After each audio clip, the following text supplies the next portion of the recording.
Lo que sucedió en el Vaticano, la reunión del Papa Francisco con diferentes jueces y fiscales de la República Argentina y del mundo.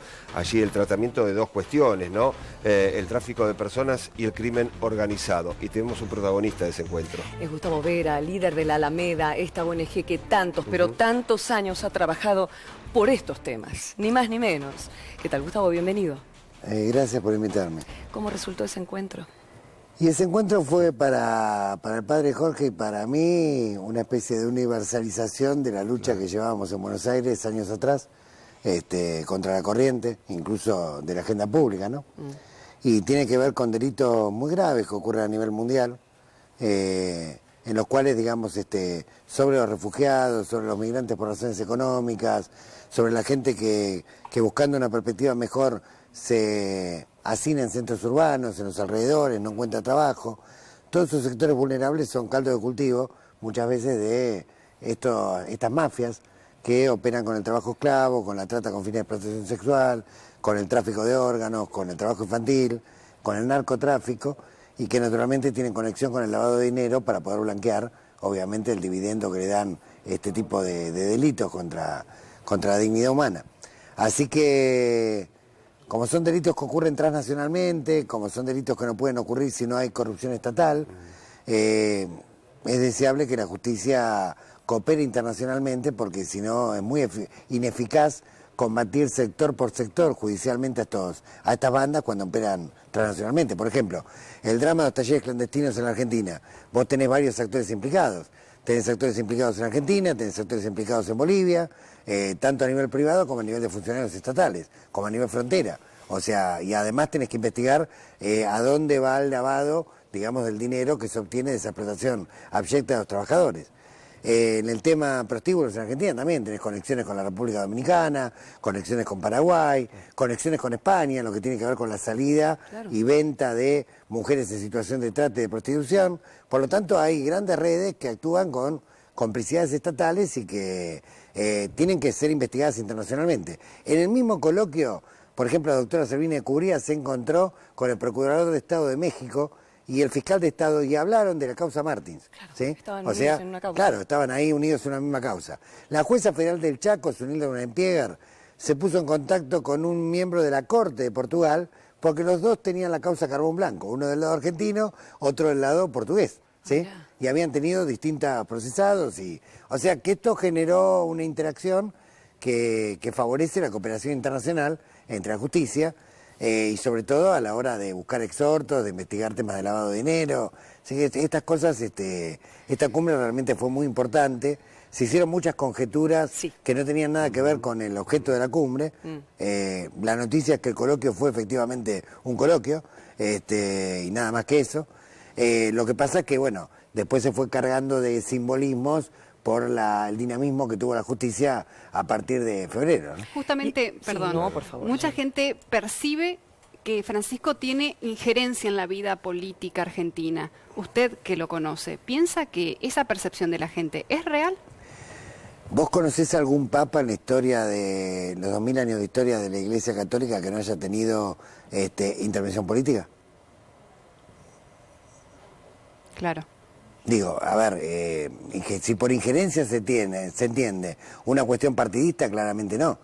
Ahora, Francisco dijo... Sí, la política en general, usted dice. Francisco habló ante los jueces de que que la Iglesia que la política es una de las formas más altas de caridad y una de las formas más altas de solidaridad, y que por lo tanto la Iglesia debe comprometerse y debe hacer política en el sentido de la alta política. Por ejemplo, buscar que concerten los sectores políticas de Estado para los grandes problemas que enfrenta la humanidad. El cambio climático, los refugiados, los migrantes, la guerra, las nuevas formas de esclavitud. Para esto, la Iglesia tiene que trabajar activamente, ¿sí? Para generar consensos y encuentros. ¿Es político o no es político el reencuentro de Estados Unidos con Cuba? ¿Quién fue el autor? Francisco. ¿Es político o no el reencuentro de Irán con Estados Unidos? ¿O de Palestina e Israel? ¿Francisco está más cerca de Cristina o de Macri? No, Francisco no está cerca ni lejos de nadie en particular. Francisco ve procesos históricos, se ve como una persona limitada, parte de un engranaje de miles de años de historia, y puede tener una visión estratégica que vaya mucho más allá de los temas personales.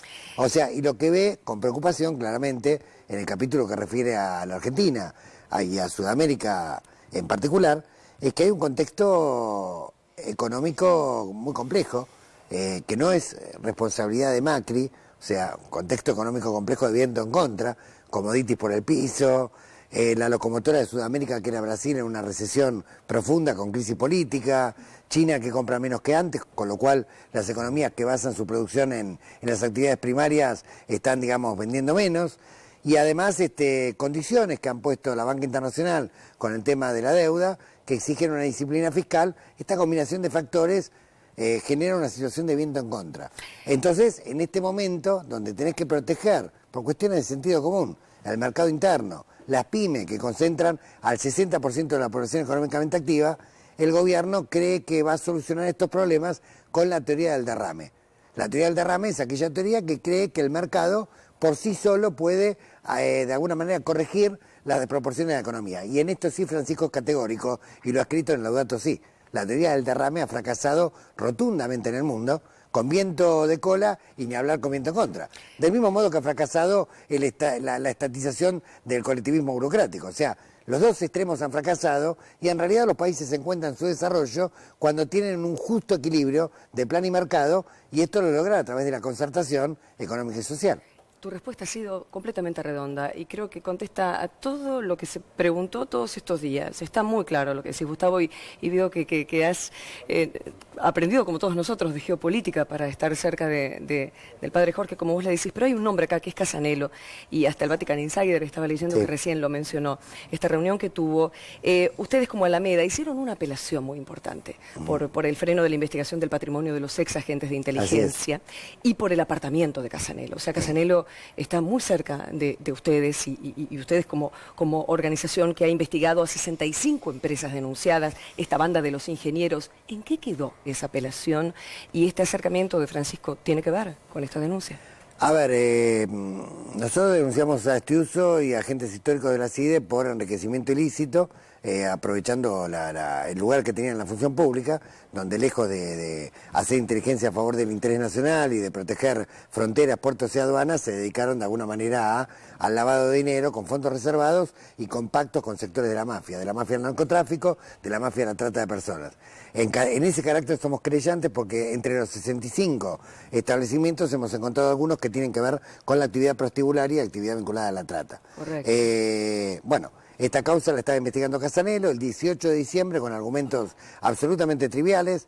Fara, Ballestero y Freiler le sacan la causa, argumentando que se había excedido en las facultades requisitorias a la Oficina Anticorrupción sobre la declaración jurada de los espías. Algo procesal, para que se entienda. Nosotros apelamos, pero la Cámara se mantiene firme, la causa pasa a Bonadío lo recusa la defensa de Estiuso, la Cámara le concede la recusación.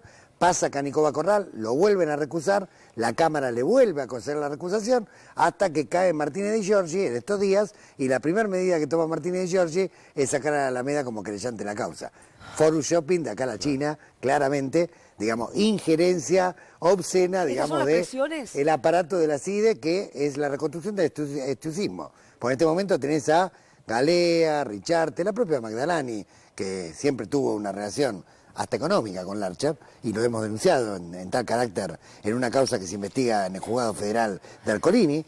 A ver, son siempre los mismos personajes que se reciclan con diferentes gobiernos de turno y que juegan un rol de chantaje extorsivo a nuestra democracia. Pero esto es lo que decía Francisco, no se deja distorsionar. O sea, esto es... ¿Vos tuviste miedo alguna vez con toda esta situación de meterte tan claramente y concretamente con a ver, tenemos prudencia, tenemos precaución, pero de cualquier manera me parece que hay que poder enfrentarlos, y para eso hay que tener de alguna manera antecedentes limpios y viajar liviano. Y las dos cosas la Alameda las tiene. Gustavo, ya para finalizar, ¿cuándo viene el Papa a la República Argentina? Cuando no sea un factor de división o de grieta. ¿Y eso cuándo va a ser? Cuando concertemos económica y socialmente las tareas de las políticas de Estado más allá del calendario electoral. O sea, no se puede hacer política de acá a un año, de acá a 3 años. Hay cuestiones que requieren una política a largo plazo. ¿Qué matriz industrial vamos a tener? ¿Qué vamos a hacer con el narcotráfico? ¿Qué vamos a hacer con la megaminería? ¿Cómo vamos a resolver el problema de la deuda? Hay políticas que requieren y exigen. La población de alguna manera no votó solamente a Macri como presidente, votó un parlamento cuya mayoría no responde al partido Sí, al oficial, Poder Ejecutivo, votó sí. gobernadores de diferentes partidos, votó intendente de varios partidos, eso también es democracia y eso también es soberanía popular. Y todas las soberanías tienen que respetarse entre sí, sentarse y dialogar, y creo que sería un gesto de grandeza de parte del presidente y no de debilidad, como le hace creer Durán Barba, que vive encerrado en el mundo de Twitter, ¿no? Y cree que el Twitter va a derrotar a 2000 años de historia.